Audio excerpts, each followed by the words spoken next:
Hey, I'm Hyson, editor-in-chief of On It and unofficial professor of Pumpitude, and I'm going to show you some exercises to build your upper chest. If you like this video, please give it a like and subscribe to this channel so you get notified about a new video every time we post one. The one area of the chest that always seems to lag for almost everyone is the upper portion, technically known as the clavicular head of the pec major muscle.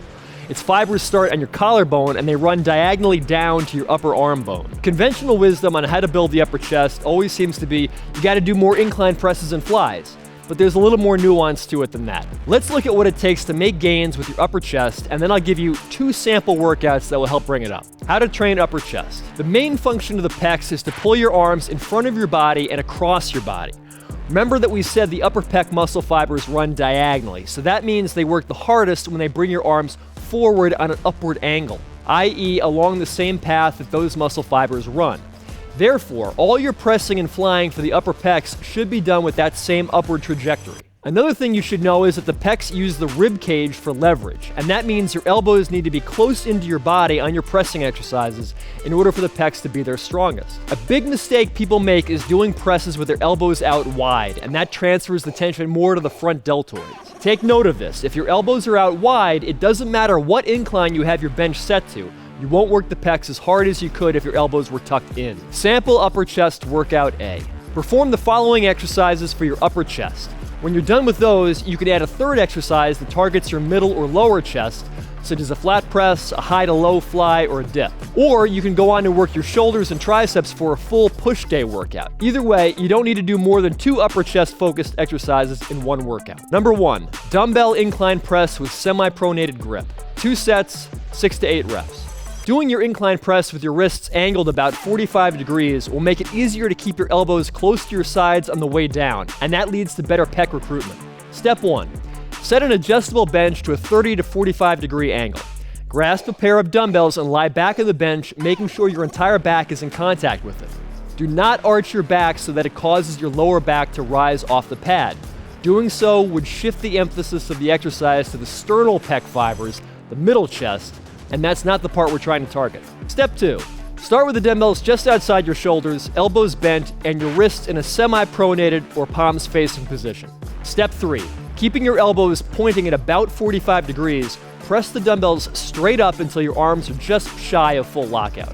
It's a good idea to avoid locking your elbows out on some of your pressing exercises because it keeps the tension on the pecs rather than letting the triceps take over. Lower the dumbbells back under control until they're just above and outside your shoulders. Perform as many warm-up sets as you need until you're ready for your first work set. Use the heaviest weight you can for 6 to 8 reps, going to failure or maybe 1 rep shy. For your second set, reduce the weight by 20% or so. This way you should get around the same number of reps in your second set. Number 2, load a high cable or band fly. 2 sets, 10 to 12 reps. A flying motion done with the arms moving along a diagonal path and converging around face height works the upper pecs through the exact path that their fibers contract. Step 1. Set the handles on both sides of a cable crossover station to the lowest pulley setting, or attach exercise bands to a sturdy rack or other object. Step forward to put tension on the cables or bands and stagger your feet for stability. Let your arms extend diagonally toward the floor in line with the cables or bands, but keep a slight bend in your elbows. Your palms will face forward. Keep your torso upright and stationary throughout the movement. Step 2.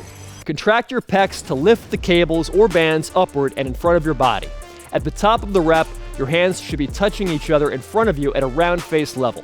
Wrists in line with your forearms. Squeeze the top position for 1 to 2 seconds and then lower the weight under control back to the starting position. Sample upper chest workout B. This workout can be performed 4 or 5 days after the sample A workout. When you're done with these moves, you can add a third exercise that targets your middle or lower chest, such as a flat press, high to low fly, or dip. Or you can go on to work your shoulders and triceps for a full push day workout. Either way, you don't need to do more than 2 upper chest focused exercises in any one session. Sometimes you don't feel focused and alert in the gym and your workout can suffer as a result. New Alpha Brain pre-workout was designed specifically for athletes and gym goers and supports focus, power, and endurance. It's the ultimate way to charge up your mind and body. Use the coupon code GETONIT to get 10% off Alpha Brain pre-workout at onit.com. Now let's get back to the video. 1. Neutral grip incline bench press. 2 sets, 5 to 7 reps. A Swiss bar, aka football bar, is a specialized barbell with handles that offer neutral and sometimes semi-pronated grips. While not available at every gym, if you can find one, it's worth trying out. With the Swiss bar, you can use a palms facing in grip that biases the upper pecs on a barbell, which is more stable than pressing a pair of dumbbells and therefore allows you to go heavier. Step 1. Rack a Swiss bar or football bar at an incline bench press station.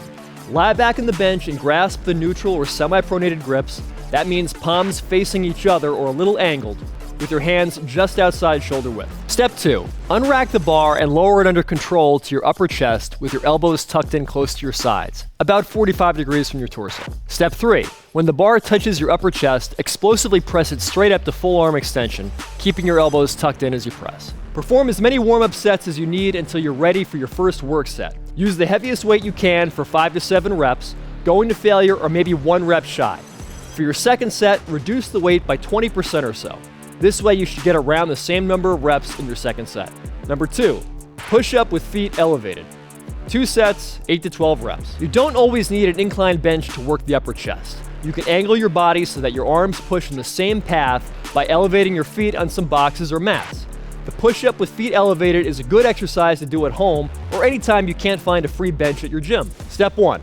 Place your hands around shoulder width on the floor and raise your feet behind you on a bench, box, or other stable surface. The height you rest your feet at will determine how difficult the exercise is and how many reps you can do. So for higher reps, as programmed here, use a modest angle. Tuck your tailbone slightly so that your pelvis is neutral and brace your core. Your body should form a long, straight line. Step 2. Lower your body, tucking your elbows about 45 degrees from your sides until you feel a stretch in your pecs. Press yourself back up, allowing your shoulder blades to spread at the top. This action is another advantage of the push-up. Pressing exercises done on a bench restrict your scapular movement, while the push-up allows these muscles to work naturally to stabilize your shoulders. Thanks for watching. Again, if you dug this video, please like it and subscribe to our channel for more. If you want a full article on upper chest training, click on the link in the description.